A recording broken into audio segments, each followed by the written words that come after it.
আমরা আল্লাহ তাআলার লাখো কোটি শুকরিয়া জ্ঞাপন করছি যে মহান মনি অত্যন্ত মেহেরবান দীর্ঘ প্রায় 15 বছরের যাত্রাপথ থেকে জুলমে লাকবাস থেকে নির্যাতনের গোলা থেকে এই জাতিকে মুক্তি দিয়ে একটি সুস্থির পরিবেশ নিশ্চিন্ত এবং সাবলীল পরিবেশে আমাদেরকে জুমার নামাজ পড়ার জন্য মসজিদে একত্রিত হওয়ার তৌফিক দিলেন যিনি দয়া করে আমাদেরকে সুস্থ রাখেন। আমরা শুরুতে তাকে শুকরিয়া জানাই, কৃতজ্ঞতা জানাই, কালিমাতি শুকর করি আলহামদুলিল্লাহ। দুরূদ ও সালাম নবী মুহাম্মদ রাসূলুল্লাহ সাল্লাল্লাহু আলাইহি ওয়াসাল্লামের প্রতি, সাহাবায়ে কেরাম ও শুহাদায়ে ইসলামের আলা আলিয়্যি আল্লাহ তাআলার কাছে কামনা করছি। সবাই বলে আপনাদের এখানে আমি জুমা পড়াতাম, মাঝখান দিয়ে কিছুদিন এখানে থেকে জুমা পড়ানো, আপনাদের সাথে সাক্ষাৎ আল্লাহ তাআলা হয়তো লালনের মাঝে ছিল, ছিল। আজকে আপনাদেরকে দেখতে পেয়ে আমার ভালো লাগছে। মাঝখানে সময়গুলোকে আমরা বলবো দুঃস্বপ্ন ছিল। কোরআনের কথা বলা, বলতে পারা, এটা আল্লাহ তাআলা রাসূলদের দায়িত্ব।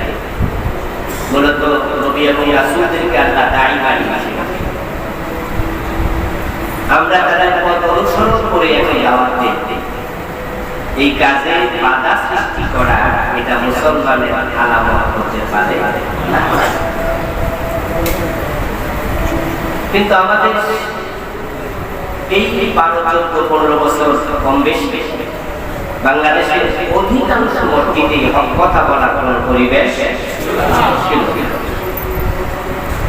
বরং আলেমাদের মুখের মাঝে অদৃশ্য তালা আবদ্ধ করে রাখা হয়েছে। এদেশে শতকরা 99 অথবা আরো বেশি মসজিদে সভাপতি, সেক্রেটারি পদগুলো দখল করেছিল এমন কিছু মানুষ যারা নিজেরাই ইসলামের পূর্ণাঙ্গ অনুসরণ করতে রাজি নয়। এই জন্য প্রায় মেম্বার থেকে ইসলামের পূর্ণাঙ্গতার আলোচনা শোনা থেকে এ জায়গায় বঞ্চিত ছিল। সব কথা বলার কারণে অনেক ইমামের চাকরি চলে গেছে। কত খতিবকে জেল খাটতে হচ্ছে। এই সময়টি বাংলাদেশের জন্য একটি নিঃসন্দেহে কালো দুঃসময়। ৯২% মুসলমানের দেশ হওয়াতে তারা হয়তো মসজিদে তালা দিতে পারে, নামাজ বন্ধ করতে পারে, কিন্তু সাহস তারা দেখায়নি। তবে ইসলামের সঠিক প্রচার তা বন্ধ করে দিয়েছে।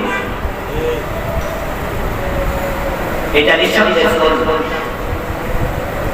আদম আলাইহিস সালাম জান্নাতে আল্লাহ তাআলা একটি নির্দেশ যখন লঙ্ঘন করলেন, ওনার যখন অনুমতি আসলো, গায়ে কাপড় বসে পড়ে গেল, তখন তিনি বললেন, রাব্বানা যালামনা আনফুসানা, আমি নফসের উপর জুলম করেছি।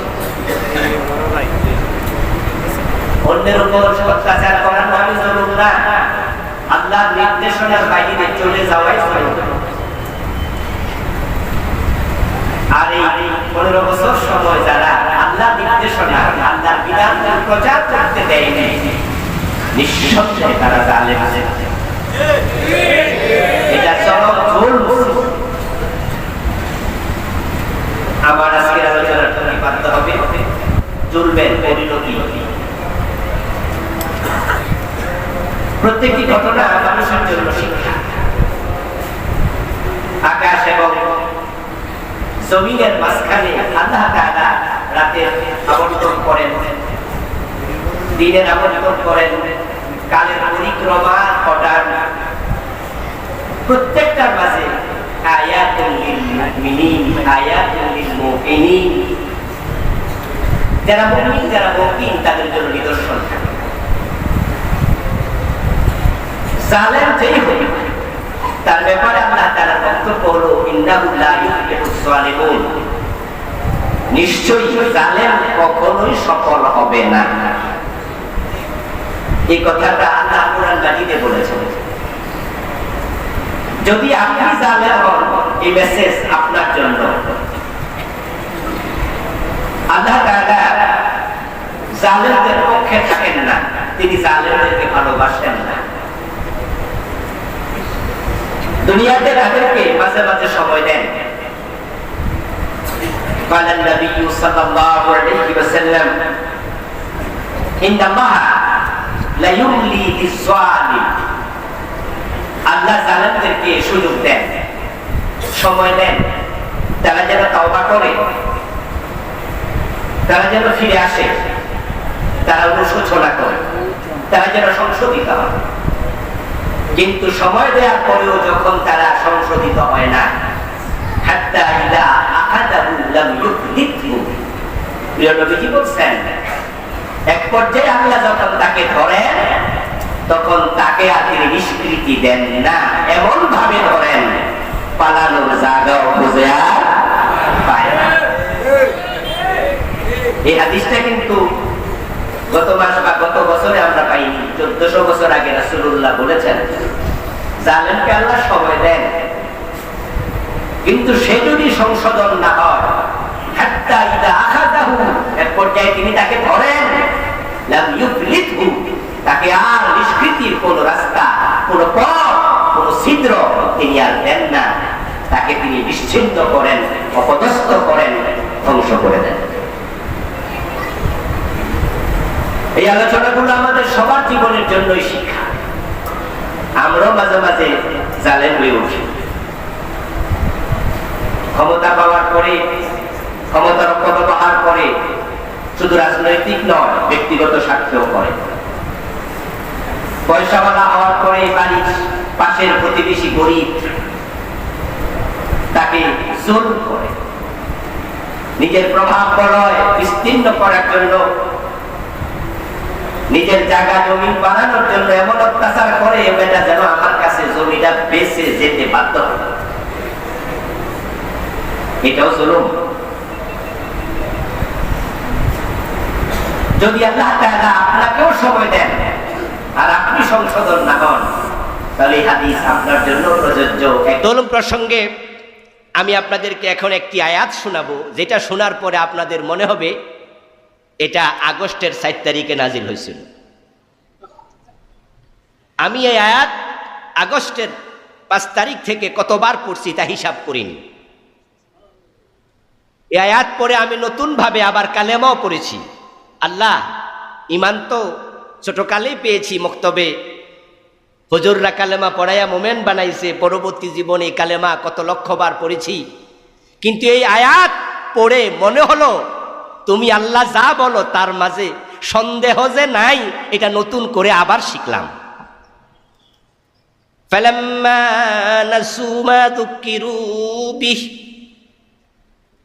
আল্লাহ বলেন মানুষকে যখন আমি ক্ষমতা দেই, প্রভাব বলয় দেই, অর্থ দেই, সুযোগ সুবিধা দেই, তাদেরকে আমি যে নসিহাগুলো করলাম নবীর মাধ্যমে, কোরআনের মাধ্যমে, ক্ষমতা পাইয়া টাকা পাইয়া তারা এগুলো যখন ভুলে গেল, ফালাম্মা নাসু, তারা ক্ষমতা পাইল, অর্থ পাইল, শরীর পাইল, বুদ্ধি পাইল, আমার নেয়ামত পাইল, পাওয়ার পরে আমার নবীর দেয়া নসিহা, আমার কোরআনের নসিহা তারা ভুলে গেল।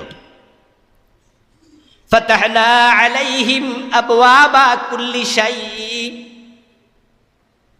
এবার আল্লাহ বলেন আমি যখন দেখি তারা সীমালঙ্ঘন করছে, নসিহা ভুলে গেল, আমি আল্লাহ আমার নেয়ামতের দরজা তাদের জন্য আরো খুলে দেই, ক্ষমতা আরো বাড়িয়ে দিই, শারীরিক সামর্থ্য আরো বাড়িয়ে দিই, টাকা পয়সা যা ছিল আরো বাড়িয়ে দিই।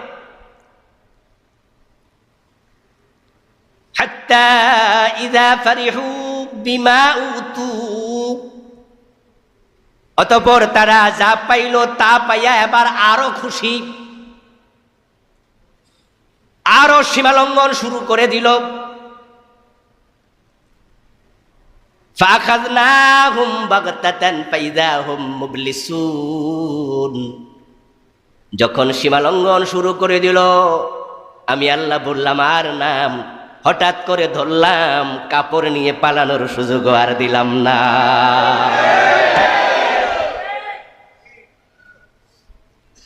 নিজের লাগেজ নেবে, কাপড় চোপড় নেবে, নিজের প্রয়োজনীয় সামগ্রী নেবে, এই সুযোগ আমি আল্লাহ দিলাম না।